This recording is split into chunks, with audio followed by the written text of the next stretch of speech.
సభా అధ్యక్షులు సోదరుడు నాయన్ రాజేందర్ రెడ్డి గారికి, పెద్దలు గౌరవనీయులు మనందరి అభిమాన నాయకుడు గౌరవ శ్రీ ముఖ్యమంత్రి శ్రీ గౌరవ రేవంత్ రెడ్డి గారికి, పెద్దలు గౌరవనీయులు మంత్రివర్యులు శ్రీ శ్రీధర్ బాబు గారికి, సోదరిమణి సురేఖక్క గారికి, ఏఐసిసి సెక్రటరీ రోహిత్ చౌదరి గారికి, వేమన్న గారికి, అదే విధంగా పార్లమెంట్ ఇన్ఛార్జ్ రేవూరు ప్రకాష్ రెడ్డి గారికి, పెద్దలు గౌరవనీయులు వేదిక మీద ఉన్నటువంటి ఎమ్మెల్యేలకు, ఎమ్మెల్సీలకు, ఇతర మాజీ ఎంపీలకు, అందరికీ పత్రికా మీడియా సోదరులకు, అశేషంగా తరలి వచ్చినటువంటి మా అక్కలకు, అన్నలకు, తమ్ముళ్లకు, వరంగల్ పార్లమెంటు సోదరులందరికీ కడియం కావ్య తరపున గెలిపించడం కోసం వచ్చిన మీ అందరికీ పేరు పేరున నమస్కారాలు, ధన్యవాదాలు తెలియజేస్తా ఉన్నాను.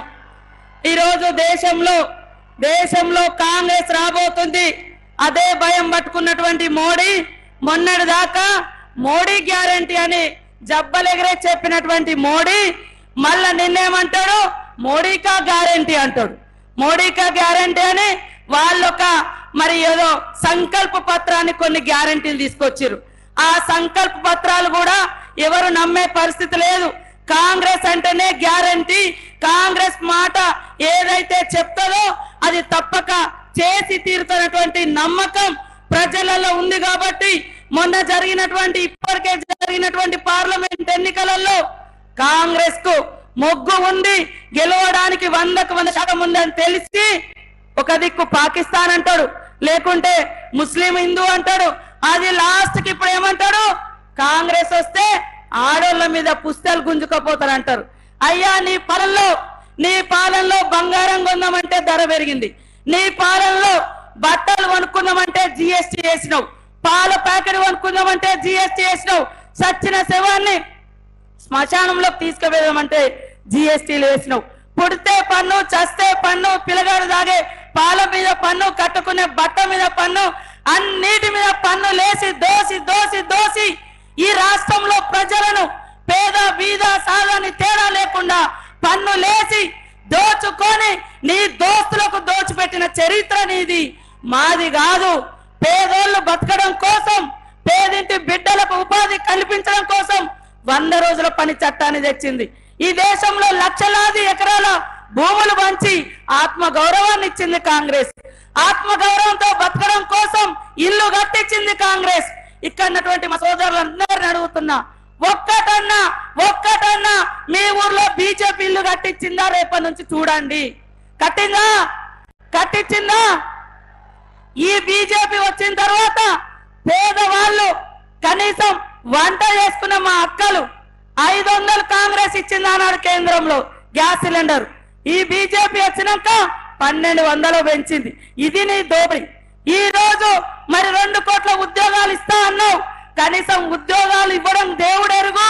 కాంగ్రెస్ ప్రభుత్వం నెహ్రూ కాలం నుంచి ఈనాటి వరకు తెచ్చినటువంటి ప్రభుత్వ రంగ సంస్థలు, ప్రభుత్వ ఉద్యోగాలన్నీ కూడా నీ దోస్తులు ఆదాని అంబానీలకు దోచిపెట్టి కంపెనీలని వాళ్ళకు దోచేసిన చరిత్ర నీది, మాది కాదు.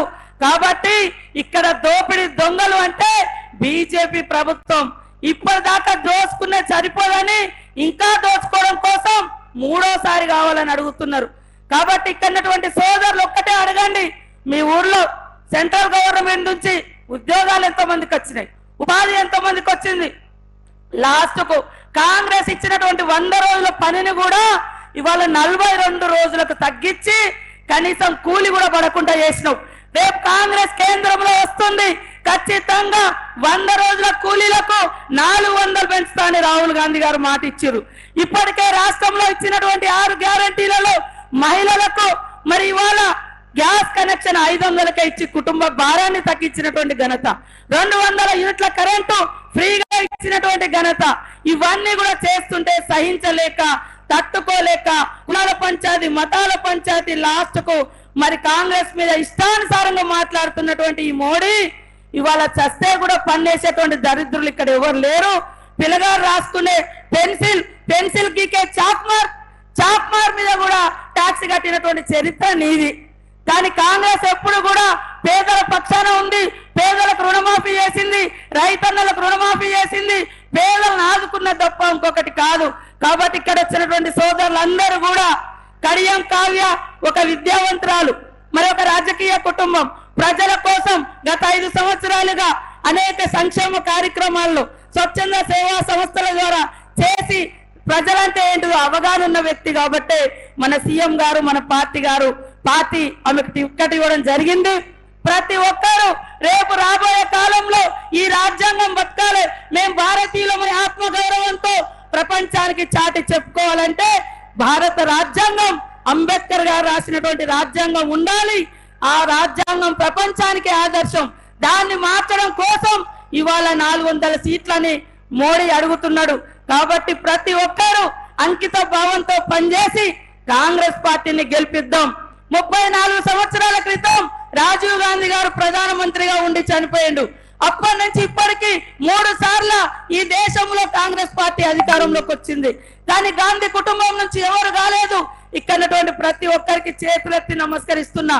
వాళ్ళు ఏ పదవులలో లేకున్నా తెలంగాణ ఇచ్చిరు, కోట్ల మందికి ఇల్లు ఇచ్చిరు, కోట్ల మందికి రాజకీయ అవకాశాలు ఇచ్చిరు, అనేక రకాల సంక్షేమ పథకాలు తీసుకొచ్చారు.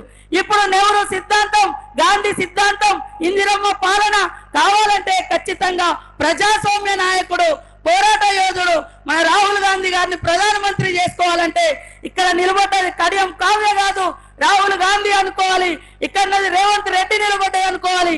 కాబట్టి ప్రతి ఒక్కరూ ఐక్యంగా కష్టపడి భారీ మెజార్టీనిచ్చి గెలిపియాలని పేరున కోరుకుంటూ చేతి గుర్తుకే